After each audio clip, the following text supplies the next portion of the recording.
Shlomi, un bachour de Bnei Brak, un jeune de Bnei Brak, qui a grandi dans une famille religieuse, de Torah, à la Yeshiva Gdola. Mais malheureusement, il a eu des mauvaises fréquentations.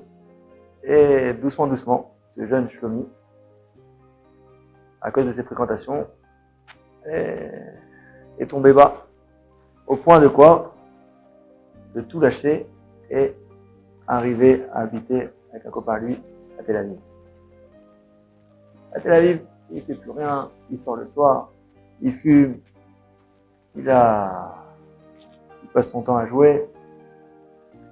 Et il se retrouve dans un appartement avec un ami à lui, complètement laïque, qui a grandi lui à Tel Aviv. Donc les deux opposés, ils sont fait copains. Quelques temps après, ce Shlomi va voir son ami et il dit voilà, où je t'annonce, tu vas bientôt devoir trouver un nouveau colocataire. Ah ouais, pourquoi? Voilà, il dit qu'il veut se marier avec sa copine. Ah ouais. Et son copain complètement laïque, il dit dis-moi, ta copine n'est pas juive? Il dit ouais, mais je l'aime. Il dit regarde, moi je suis peut-être pas religieux, mais toi tu viens d'une famille religieuse. À Bnei Brak, ton père t'a amené à religieuse, t'as grandi dans le monde de la Torah, etc. Tu peux pas faire ça. Là, on peut pas. Ça, j'accepte pas. Je peux pas te laisser faire ça. Il dit, c'est pas toi qui vas me donner des conseils. Il dit, alors, au moins une chose, appelle tes parents et dis-leur. Appelle tes parents, mais ça fait des années que je suis pas en contact avec eux. Appelle et fais-moi plaisir, et ce qu'ils te diront, et tu verras. Bon, il écoute son copain, il prend le téléphone, il appelle, voilà, papa, maman, ils étaient contents d'avoir des nouvelles de leur fils. Comment ça va? Voilà, on veut vous dire, est-ce que je peux venir passer Shabbat chez vous? Ah, bien sûr, avec plaisir. Ils sont tellement contents de revoir leur fils. Ça fait des années qu'ils n'ont pas vu. Avec plaisir, venez. Viens à la maison. Il dit, par contre, je peux venir, mais vous ne me prenez pas la tête sur la religion. Vous me laissez faire ce que je veux. Je viens. Et la mère derrière a dit, bien sûr, viens, mon fils. Il vient. Ok.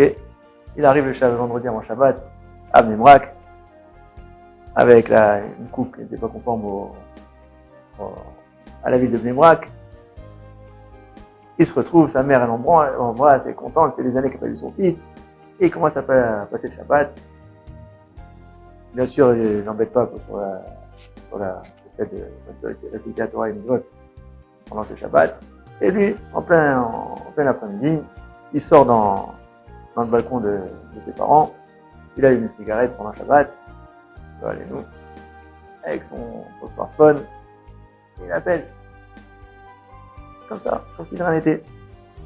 Il revient dans la chambre, et son père lui dit, voilà mon fils, là je reviens dans une heure, j'ai un cours, je reviens te voir dans une heure. Ouais, pas de problème. Il dit, mais tu vas à cours de qui? Il dit, j'ai un cours de Rav Steinman.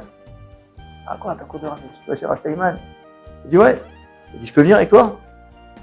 Ah, le père, il dit, ok, il n'a pas entendu, il a dit, tu parles pas de Torah, et là tu me parles que tu veux venir écouter un cours de Rav Steinman. Il dit, bon, avec plaisir, viens. Donc, il l'invite, enfin, il lui dit, viens. Ils sont sur la route ensemble, ils arrivent chez Rav Steinman, c'est un petit cours qu'il avait avec pas beaucoup de personnes. Il fait un cours, à la fin du cours, tout le monde va voir Rav Steinman, il fait un match, Shabbat Shalom, etc. Et le père est là avec son fils, tout le monde dit Shabbat Shalom, il arrive au fils, et le Rav Steinman, il le regarde comme ça, il dit comment ça va, Shabbat Shalom, et son père lui explique un peu ce qui s'est passé, et le Rav Steinman, il lui dit, dis-moi, une question. Ok, tu as tout lâché, mais pendant ces quelques années où tu as tout lâché, est-ce que tu as déjà des moments de tchouva, des moments où tu pensais à te repentir, à revenir vers Hachem? Et le jeune Shlomi, il réfléchit, il dit, bon, la vérité, un peu avant Yom Kippour, chaque Yom Kippour, avant Yom Kippour, j'avais comme ça une petite pensée de tchouva, et voilà, mais elle partait vite. Alors je me dis, ah ouais, il y a combien de temps à peu près? Pas beaucoup, 5-10 minutes. J'écoutais, j'ai pensé un peu à tchouva, pendant 10 minutes, tous les veilles de Kippour. Ah ouais, et ça, pendant combien de temps? Il dit, ça fait 5 ans que j'ai tout lâché. Voilà, 5 fois 10, ça fait 50 minutes. Et là, le Rav Steinman, il se lève.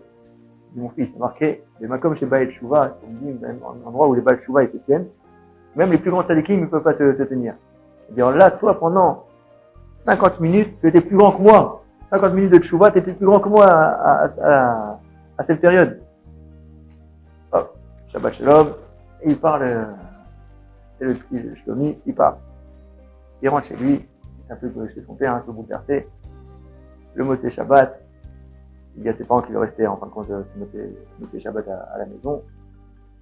Il appelle la fille avec qui il était, il arrête tout, et doucement, il se rapproche il revient à la religion, jusqu'à retourner dans une yeshiva pour se renforcer.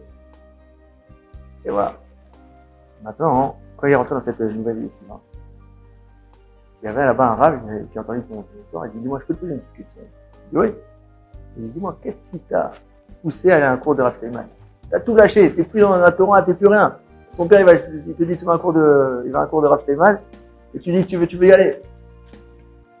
Et il dit, je vais vous raconter pourquoi. Il dit, quand j'étais petit, j'étais dans un Talmud Torah en train d'étudier là-bas.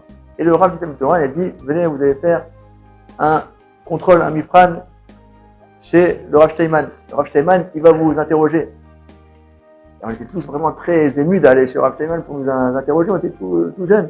Quand on est arrivé toute la classe, le Rav, il a dit au Rav Steinman, doucement, il a dit, regarde, le Rav, et je faites vraiment des questions très simples. Le plus simple que vous pouvez, vraiment des questions simples, juste pour leur donner un peu pour les motiver. Pas de problème. Le Rav Steinman, il est passé comme ça, à chaque élève, il passait, il leur posait des questions très très simples, il répondait. Arrivé le petit Shlomi, le Rav Steinman, il pose une question, et le petit Shlomi, il ne répond pas. Bon, qu'est-ce qu'il fait? Il pose une deuxième question, encore plus facile. Et là, toujours pas de réponse, je ne sais pas. Alors, il repose encore une question. Troisième question, il pose le Rav Steinman. Et là, le petit Shlomi, il ne peut toujours pas répondre. Le Rav Steinman, qu'est-ce qu'il fait? Il ouvre son tiroir, et il sort là-bas 3 bonbons. Il donne 3 bonbons à Shlomi. Le petit, il était choqué, il dit, Rav, tout le monde a répondu des bonnes questions, et vous leur avez donné un bonbon à chacun. Moi, j'ai répondu 3 fois des mauvais, j'ai pas réussi à répondre aux 3 questions que vous m'avez posées, et vous me donnez 3 bonbons. Là, le Rav Steinman, il a dit, je donne pas un bonbon pour la bonne réponse. Je donne un bonbon pour l'effort qu'on a fait d'essayer de répondre. Ça, c'était le Rav Steinman. Steinman, il avait, en étant un géant de la Torah, il devait aussi avoir du Madame Lachavero. Comment se comporter avec cette personne. Que son mérite soit une source de bénédiction pour nous.